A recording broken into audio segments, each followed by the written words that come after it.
Hello' বন্ধু বান্ধৱীসকল, আপোনালোকৰ সকলো ভালে চাগে। মোৰ ভিডিঅ'লৈ পুনৰবাৰ স্বাগতম। এইটো ভিডিঅ' বহুত দিনৰ কেইবাদিনো হ'ল তাৰমানে ভিডিঅ'টো দিব পৰা নাছিলোঁ, মই অকণমান ব্যস্ততাৰ মাজত আছিলোঁ। এইফালে আকৌ ছোৱালীজনীয়ে ব্ৰইলাৰ চিকেন লেগ পিচ আনিলে, কাৰণ সৰু মাহী ছোৱালীজনী আমাৰ ঘৰতে আছে কেইবাদিনো হ'ল। আৰু ডাঙৰজনী আহিম বুলি ক'লে, দোকানৰ পৰা তাই বাহিৰ তাই বেছিভাগ আহি নাথাকে, সেইটো কাৰণে ক'লে ছোৱালীজনীয়ে চিকেন লেগ পিচকে আনোগৈ এনেকৈ ক'লে। মই বোলো যা আনগৈ। এয়া মই চিকেন লেগ পিচ অলপ বইল কৰি ল'লোঁ, বইল কৰি কেলৈ ল'লোঁ পিছত জনাই আছোঁ। বইল কৰি পিনে মই ফ্ৰাই কৰি ল'লোঁ। এইফালে আকৌ তেলত ইলাচি আৰু তেজপাত শুকান জলকীয়া দিছোঁ। এইফালে তেলত দিবৰ কাৰণে মই জিৰা কেইটামান বিচাৰিবলৈ গ'লোঁ। জিৰা বা ধনিয়া দিলে চেণ্টটো বৰ ধুনীয়া ওলায়। তাৰপিছত পিঁয়াজ দিম বুলি ভাবিলোঁ। কিয় কাৰণে বইল কৰি ল'ব লাগে গম পায়নে? ব্ৰইলাৰটো মেডিচিন দিয়া থাকে নহয় জানো? মেডিচিন দিয়া থকাৰ কাৰণে মানুহবিলাক আমি ব্ৰইলাৰটো ডাইৰেক্ট আনি ধুই সেনেকৈ চব্জি বনাই বা তৰকাৰী বনাই খাওঁ বা ফ্ৰাই কৰি খাওঁ। তেতিয়া কি হয় মানে আমাৰ বেমাৰ হয়। আমাৰ মাইকী মানুহ বহুত বেমাৰ হয়, ভৰি বিষ, গেৰুৱা বিষ বা গাঁঠি বিষ সেনেকুৱা নিচিনা হয়। তেতিয়া লেতেৰা বস্তুটো ওলাই যোৱাৰ পিছত তাৰমানে আকৌ তৰকাৰী বনাই খালে বেয়া নহয়, খাবলৈ বৰ ধুনীয়া হয়। খাই চাব, আৰু তেতিয়া বেমাৰো নহয়। এনেকৈ চাবচোন আপুনি। পিঁয়াজখিনি ভাজি থাকোঁতে অকণমান চেনি দিম, কালাৰটোৰ কাৰণে দিম দেই, বৰ ধুনীয়া কালাৰ হয় চেনি দিলে মানে।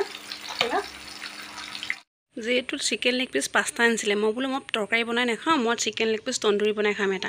মোৰ ভাগতো থৈ দিলোঁ, একেটা পৰ্যায়তে থ'লোঁ, বইল কৰি পিনে ফ্ৰাই কৰি থোৱাৰ পিছত অলপ ফ্ৰাই কৰাৰ পিছত তেনেকৈ থৈ দিলোঁ। আৰু মছলা সানি ল'লোঁ, যিখিনি মছলা মই তাত মাংসৰ লগত চব্জি বনাইছোঁ ন, সেইখিনি মছলাকে দিলোঁ। আৰু তাৰ লগতে মই তন্দুৰী মছলা আছিলে, মই এই প্ৰথমবাৰ বনাইছোঁ, কিন্তু তন্দুৰী মছলাটো আনি থোৱা থাকে মোৰ। কেতিয়াবা মই এনেকৈ শুকান কেৰাহীত গাহৰি মাংসৰ লগত এনেকৈ দি পিনে খাওঁ, তন্দুৰী নিচিনাকৈ বনাই মই ভাল লাগে খাই পিনে। সেইটো কাৰণে তাত আৰু নেমু টেঙা চেপি দিছোঁ। তাত মই নেমু টেঙাও চেপি দিছোঁ, আৰু এইখনত পুৰি দিছোঁ। সেইকাৰণে এনেকৈ কিবা কৰিলে বেছি পৰ নালাগে পুৰিবলৈ, নহ'বা এনেকৈ জুইত পুৰিলে বহুত পৰ লাগিব। সেইকাৰণে বইল কৰি ফ্ৰাই কৰি ল'লে মানে অলপ ভাল হয় প্ৰচেছটো।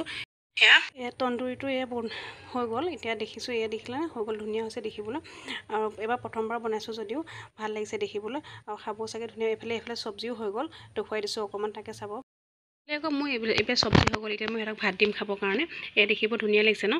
শেষত চবেই ডাইনিঙত বহি ভাত খাব লৈছোঁ। দেখিছে ন, মোৰ লেগ পিচ সিহঁতক দিছোঁ। সিহঁতি কৈছে মামাকো দিয়ক, অকণমান টেষ্ট কৰিব, খাই চাওঁ কেনেকুৱা লাগে। সেইটোকো অকণমান ভাগ কৰি পিনে মোৰ ভাগৰ পৰাই দিছোঁ। মই কৈছোঁ যে তহঁতৰ মই চিকেন লেগ তন্দুৰী দিলে তহঁতি মোক চিকেন লেগ পিচ অকণমান দিব লাগিব, সেনেকৈ কৈছোঁ। সিহঁতি হাঁহিছে তাকে। আৰু খাই বহুত ভাল লাগিলে। তন্দুৰীটো কিনি অনা নিচিনা লাগিলে, ঘৰত বনাইছোঁ যদিও বহুত ভাল লাগিলে। আৰু আজিলৈ ভিডিঅ'টো ইমানতে শেষ কৰিলোঁ। আজি ভাল লাগিলে যদি লাইক, কমেণ্ট, ছাবস্ক্ৰাইব, শ্বেয়াৰ কৰিব। আজিলৈ আহোঁ, বাই বাই।